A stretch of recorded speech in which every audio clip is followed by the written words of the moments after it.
Welcome to the Man Cave Podcast with Dan Casper.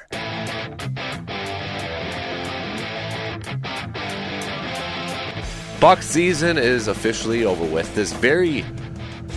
If you could describe this Bucs season in one word, what would it be?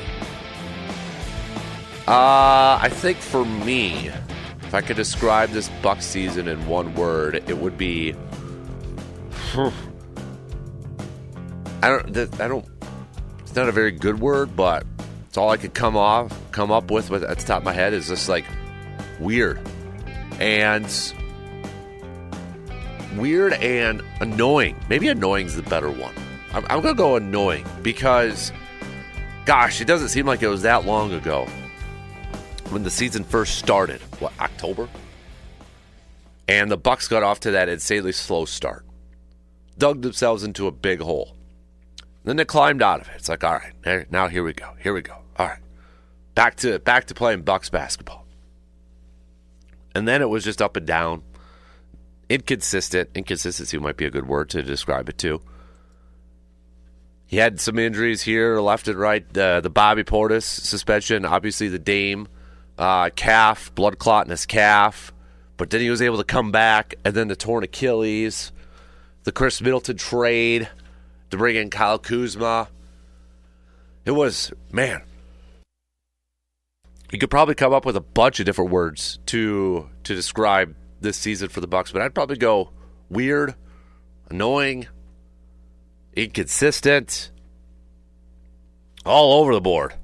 It was just anything that could happen. It almost seemed like it could happen in a negative way for the Bucs. This is definitely a season that I think a lot, if you're a diehard Bucs fan, you're going to remember, but not necessarily in a good way. When you factor in everything. Now, we've got a major offseason heading in here. John Horst is going to lead this offseason, which surprises me. You know, late last week, signed to an extension. I thought, and I think a lot of others thought, could he be on the hot seat? Could he be on the way out? Along with Doc Rivers. John Horst is going to be back unless the owners all of a sudden have a change of heart and they don't care about shelling out extra money. But John Horst is going to be back, and John Horst is going to be the general manager leading this team into this very, very interesting, major, questionable offseason for the Bucs. Just a couple questions that they've got to figure out and they got to answer. One is the head coach. Is Doc Rivers back? And I could see this playing out in a couple different ways. One, he's just back as head coach, which I think, honestly, would probably upset a majority of Bucs fans. Maybe not all of them, but a majority. Two, I could see this reassignment, if you will, where he gets a different role within the organization. I could see that. Like an advisor type of role or whatever. And that allows the team to bring in a new head coach. Or he's just straight up fired.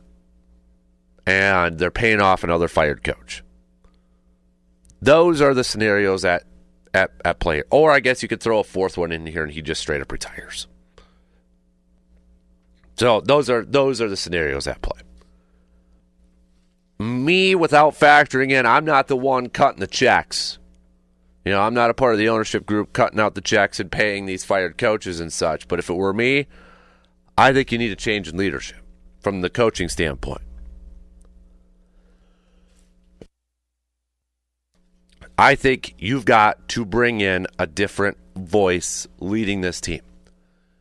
It didn't work out. Okay, I know it was only a year and a half, but it did. You could just tell it's not working. Whether that's maybe a Darvin Ham, you promote him. I know the Bucs players love Darvin Ham.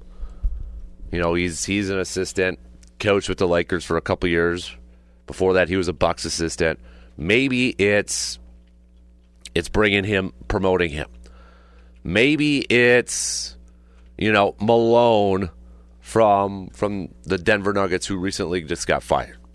Or maybe it's Taylor Jenkins who got fired from the Memphis Grizzlies this year. And Taylor Jenkins is a former Bucs assistant, 2018 to 2019. Yes, he's part of the Mike Budenholzer coaching tree. Okay. Those would be some of the names. And then if it is a new head coach, if you are looking at bringing a head coach, you gotta factor it. Okay, are we gonna go with the first timer? Gonna go with that route again, like they tried with Adrian Griffin, or is it gonna be a retread? And I think to answer that question is gonna be, well, what's the roster gonna look like next year? What's the thought process with players? Is it going to be a quote-unquote rebuild? Or is it going to be, all right, we're not moving on from Giannis. We're not moving on from, a couple of our main players. It's that retool. We've heard that a lot when it came to Green Bay, right? If it's a retool, I think maybe you try to bring in a guy who's got a little bit of experience. Maybe it is the Darvin Ham. Maybe it is a Taylor Jenkins. If you are going with a complete rebuild where you are moving on from Giannis and all that stuff, then yeah, maybe you try a first-time head coach. But I think to answer the coach question, if it's going to be a move where they move on from Doc Rivers or Doc Rivers decides to move on from himself, I think first, you have to figure out what's the game plan for the roster. Damian Lillard's injury is a huge wrench into this because he's going to miss a ton of time next year. Timeline-wise, the fact that it happened in the postseason, maybe after the new year, maybe after January next year, but that might even be pushing it. Him tearing that Achilles is a major wrench into this thing. Because if he's back and he's healthy, he's on the roster, I think you roll it back with Giannis and Dame for one more year. But the fact that he may be missing all of next season or a huge chunk of it, that brings into a big question what you do. Now, the fan in me, of course I want Giannis back with the Bucks. I want Giannis with the Bucks throughout his whole career. Is that best from a business standpoint? I'm not bringing this up because I think, it's like he should go to a bigger market and all that sort of stuff. No, that's not it. And I'll be honest with you, I think you try. Even without Dame, I think you try for another year with Giannis, but you've got to do a better job in free agency. You don't have any draft picks.